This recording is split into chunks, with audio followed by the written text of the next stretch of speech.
Hey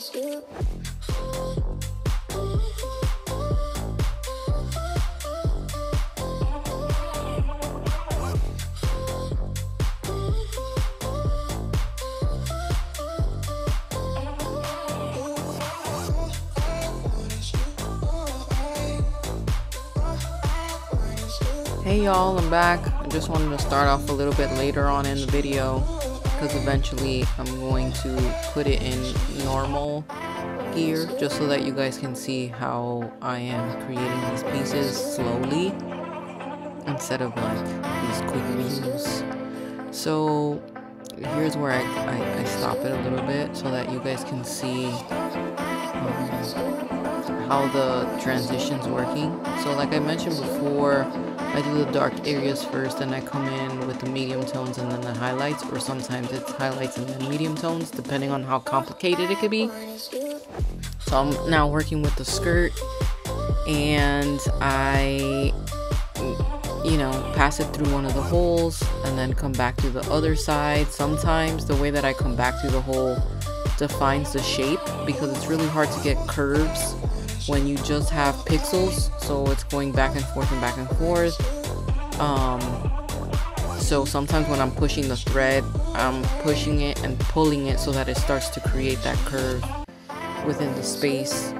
And I continue all the way until I don't need the color anymore, or I'm running out of the color. So you'll see towards the end with this particular color or shade of blue, I think this one I turn it now. Nope, just kidding. Because you need enough time and enough space to knot. So I cut it from the needle and then I'm creating a knot. Sometimes I give it enough space so that I can just create the knot with a needle. And then if it's too much space, then I cut it off just like I showed there. And then I have to reload my needle again if I don't have a needle that's already done. So sometimes I work with 5 to 6 needles depending on how much color I need to put in a certain area, or how many different tones I need for a certain area. So usually like with skin tones, I have 5, 6 different colors. Gotta take that coffee or tea. And I also use that white sheet of paper so that I can see better on how the color is looking and how the outlines of those certain areas are.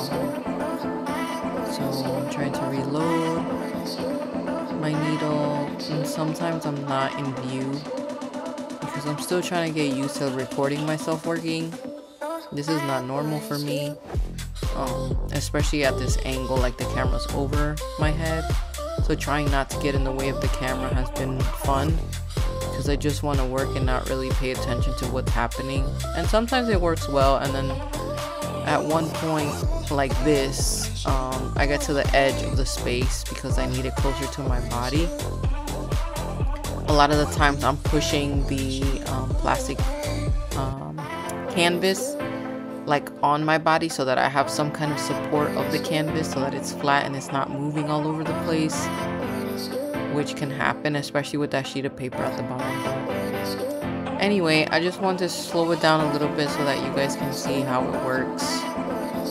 So enjoy. Towards the end it gets a little bit faster, but we're almost there with this figure. I think there's one more video. I think the next video will be the one where I actually put the white and the red and the feet in there because I had more time to work on it.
Thank you for watching. If you like what you saw, please hit the like button and also hit the subscribe button. And stay tuned for more videos dropping every week. Also, check the links out below to follow me on all my social media platforms, which is KG Lopez.